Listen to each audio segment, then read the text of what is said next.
Greetings and welcome to Enigmatic.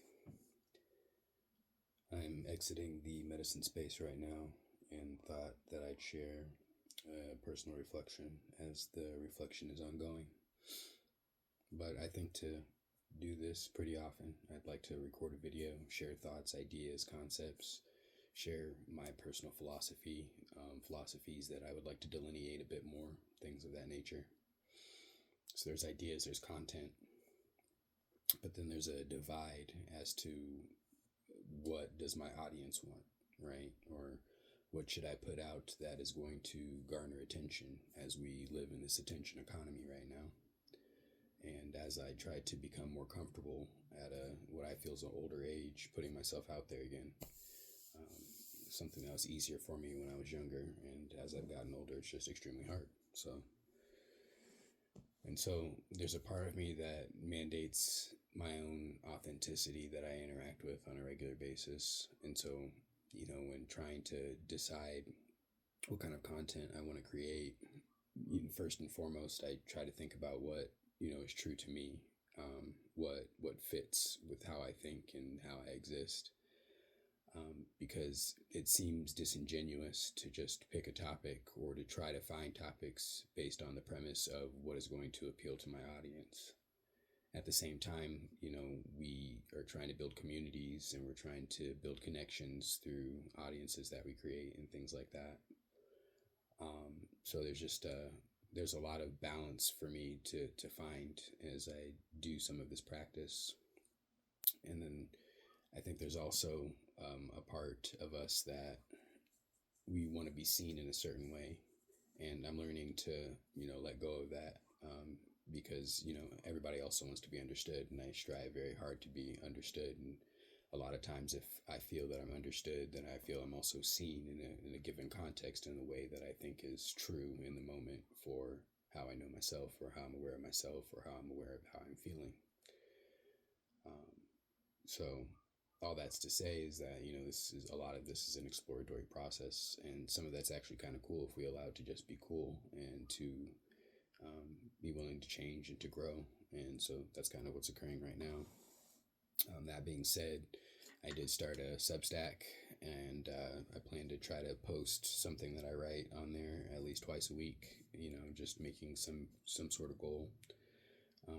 Part of the issue too is that I just put so much internal pressure on myself, and it's an implicit process. I don't mean to do it. And I think that some of it has to do with things that I experienced in my upbringing that I haven't broken the shell of as I've gotten older. So it's funny because something that goes through my mind a lot is that I haven't done anything. And part of the reason that I don't do things is because I feel a lot of pressure about doing them. And so it kind of turns me off to wanting to do them. But if I can find an air of levity, then maybe I'll enjoy it a bit more. So, I wrote a poem for Substack recently, and it just kind of happened. And I just sat with all the uncomfortable feelings that came up once I started getting going and ran into a little bit of a writer's block. So it's all just, a learning process. And I thank all of you for, witnessing my process. And hopefully, there's something about it that can resonate with all of you as well. And there's a way in which I'm also hoping to lead by example by being vulnerable and being humble and sharing, parts of my experience and what I'm learning when I'm learning it. Because I'm 36 years old, and there's certain things that, there's people that are younger than me are doing more, quote unquote, because they have certain aspects or senses of self that they've come to grips with. But my path is my path. And how I move myself through the world is just kind of what it is. A lot of these societal standards that we can't help but integrate into, our thinking, especially at a young age, or when we don't have a basis or a standard at which to kind of understand our existence on.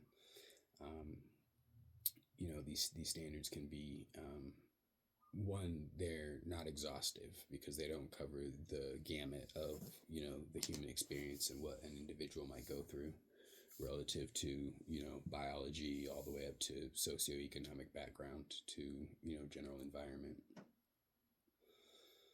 So, yeah.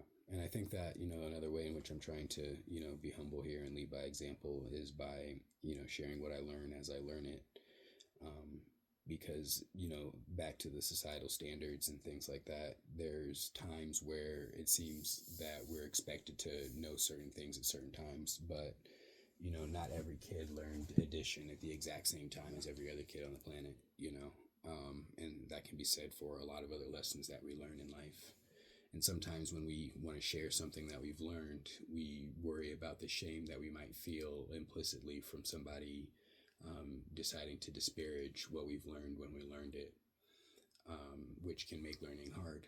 And it makes also sharing hard. And it kind of sucks that that's the case, because when we share what we learn, we integrate it into ourselves better and into our understanding of things, into our scope of life and our scope of thinking.